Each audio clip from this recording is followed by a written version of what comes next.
You would not believe how hot it's been of late. We are currently going through a massive heat wave here in London, which is so unusual.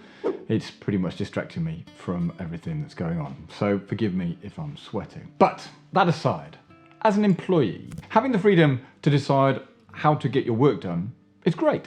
But a micromanaging boss can be a real obstacle to autonomy in your work. Now, it's frustrating to have your manager constantly look over your shoulder and check your work. I mean, even in a virtual world. A manager who just doesn't trust you and make their presence felt, to be quite honest, is just super annoying. But the question is, how can you tell your boss to give you some space without being rude or risking your relationship? By the end of this video, you will have the methods to help you bring about a positive change in your boss's mindset and relieve yourself of micromanagement. Now, let's face it, organizations spend a huge amount of time and resources to hire smart, talented people like you who show a strong passion and commitment towards their growth and success of the organization. But with a desire to contribute comes the attitude of challenging the status quo and devising creative solutions to problems and wanting to be a part of the success of story of the organization. Now, everyone in this position starts with a big dream. Sadly though, very few end up finding strength and satisfaction through the impact of their work. And if I were being even more brutal, I'd say some barely survive. It's not about having the difference in abilities, but rather how capabilities are put to use. Because you see, striking the right balance between oversight and autonomy, demanding clarity while being accountable for decisions, is how the high performers succeed. Just ask Brendan Bouchard. Now, we all face multiple conflicts at work that, no matter how much we try, are unavoidable. But it's the conflict with our boss that could be our biggest source of stress and exhaustion at work. How would you feel if your manager pushes your buttons, takes away your high hopes, and crushes your desire to be innovative, thereby refraining you from producing your best work? If it were me, I'd be pissed. The problem is, these are characteristics exhibited by a micromanager. And that, in most circumstances, is not a good thing. So what is micromanagement, I hear you say? Micromanagement is when someone tells you how to do your tasks and probably shows you to, rather than just telling you what output is expected. Now, there are times when this type of management is great, such as when a new employee arrives who needs training over something specific, but that's really about it. This approach wears thin very quickly, and that's not even considering that this approach prevents employees the opportunity to grow into and beyond their jobs. The problem is, it is not kept to just the close control of the work of the direct reports. Oh no.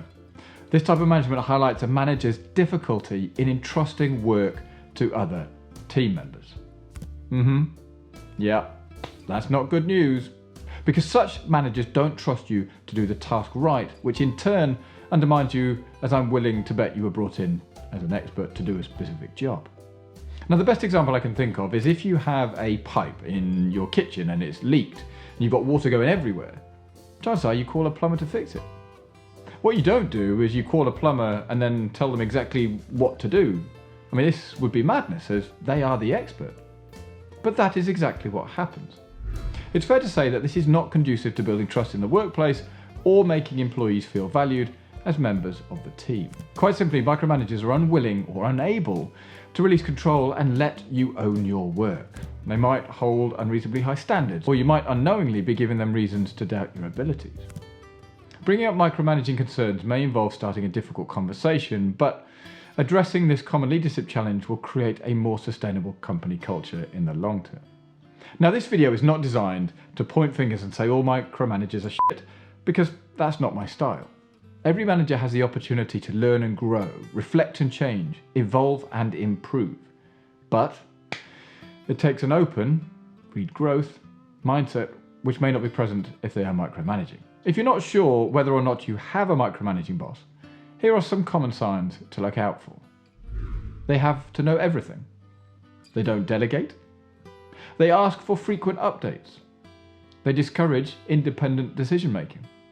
They dictate how tasks should be done. They redo work of other employees.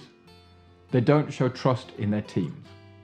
Now, this isn't an exhaustive list by any means, but it gives you an idea of what may manifest itself through day-to-day dealing. If left unaddressed, micromanagement can lead to low morale and team conflicts. If this feeling festers further, it can also create an uncomfortable workplace atmosphere, which is never a good situation to be in. Now, in the interest of fairness, before you push back on your manager, it is worth spending some time reflecting on your own work. Now, what I'm trying to say here is that it doesn't mean that your boss is right, but it is worth considering whether you have been missing some deadlines or doing some subpar work or not communicating effectively. It's this kind of self-awareness and taking ownership of your mistakes that will help you grow as a person, but will also make a more productive conversation. So rather than focusing on the negative, how can we turn this proverbial frown upside down and deal with a micromanager without jeopardizing your professional relationship? Well, fortunately, I have the answer to that with these 4 actions. Number 1, open their eyes. Now, this may sound obvious, but the first step is to make sure your boss is aware of their micromanaging tendency. Now, as I say, I know this is easier said than done. So the best way to do it is to use honest and respectful communication. Some bosses who micromanage may be doing it subconsciously, so we need to give them the benefit of the doubt in the beginning. First of all, don't accuse them of micromanaging. That's a one-way ticket to a world of trouble. You need to use more concrete terms and examples. You need to be clear and objective. Don't make it personal, as no one, not even a micromanager, wants to be called a micromanager. I mean, just imagine how you would feel. That's a great way to understand the situation. If you were in their situation, how would you like to be told this? Rather, let your boss know in a non-confrontational way that their micromanagement is unnecessary. Explain that you are trying to develop new skills and that when they check in so frequently, it makes you feel like you are doing something wrong or that they just don't trust you. Acknowledging that they are probably trying to help, but that you are finding it difficult to own your work and in turn get better at it, will help show that you are focused on doing a good job, and ultimately what you want to do is make her look good. That's all bosses want. Now, number 2 is about being specific. Before starting a courageous, or more accurately, probably a terrifying conversation with your boss, have a specific example written down of when micromanagement occurred. By overgeneralizing their behavior, this can lead to defensiveness and might lead to them feel as though you're being confrontational and probably rude for no reason. We know this isn't the case, so it is important to get the messaging right. Now, the beauty of giving specific examples allows the person micromanaging to reflect on their behavior. Approaching them this way will also help to show that when their management style led to unproductive results. It is not an outcome that they will want, as you were hired to do a great job, and if they are preventing this, it will hurt them and the company. So highlight how these results would improve if more collaboration was allowed in such instances. Now, number 3 is about giving alternatives. There's a reason why diplomacy is used in tense situations, because it is a great tactic when dealing with people who are reluctant to change. By asking for complete free reign over your work right off the bat, this may just antagonize, and being honest, probably won't work. So rather, use the examples of micromanaging you've provided and suggest practical alternatives. One way that may work is, rather than having a daily check-in, ask for a weekly stand-up. This may sound trivial, but you can then explain why this and other suggestions will improve productivity, because at the end of the day, productivity is the key, and that's what all managers want from their employees. So you're really talking the same language. But be careful, because actions speak louder than words. This means that you're going to have to walk the walk, not just talk the talk. Now, number 4 is about show, don't tell. Now, in the same way people respond to different stimuli in different ways, showing someone is much better than telling someone. This reminds me of the old phrase, tell and rebel. This was in relation to life coaching, and whilst you may be right, telling someone what they need to do often results in a negative response, i.e. the rebel part.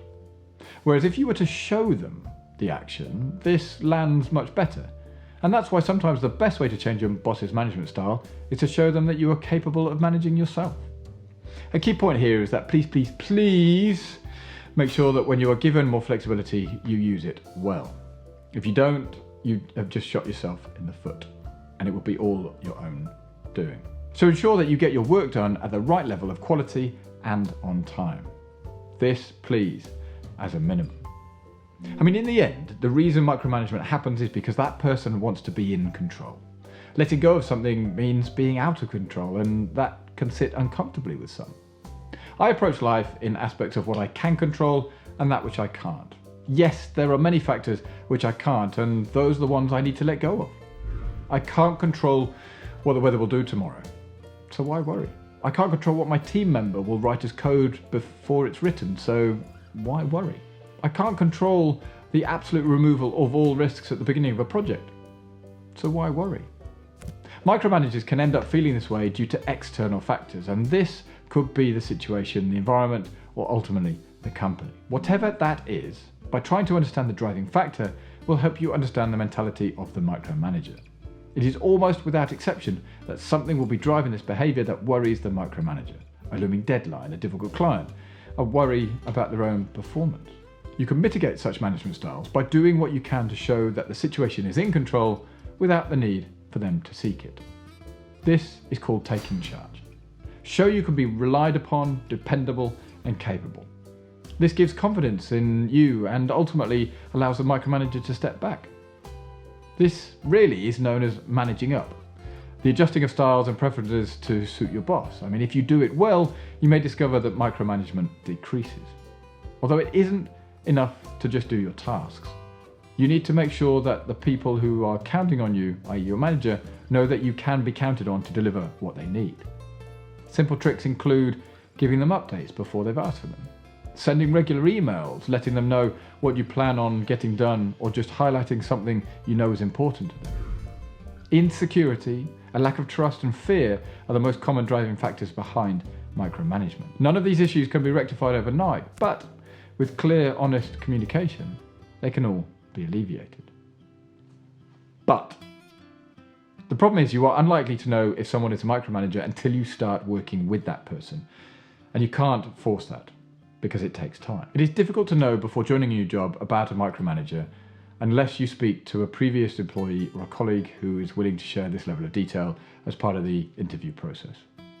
Unfortunately, I would say it's few and far between that someone will divulge this level of information on a colleague before you join, because even if they did, does that say something negative about the work culture? It would be worth bearing in mind. So you will need to take a chance, and I think that is a chance worth taking. Being positive, keeping open and honest communication, and doing a great job are all ways of minimizing micromanagement. Be transparent and empathetic, and you never know, you may change management habits in the future for the better. And that's it. If you like this video, I would highly recommend this one here, where I talk about how to manage up like a boss. Having just referred to it, I think you'll find it super useful, especially in relation to what we've just been through. But with that, have a great day. I'm going to go and cool off, and I'll see you all in the next video. Cheers.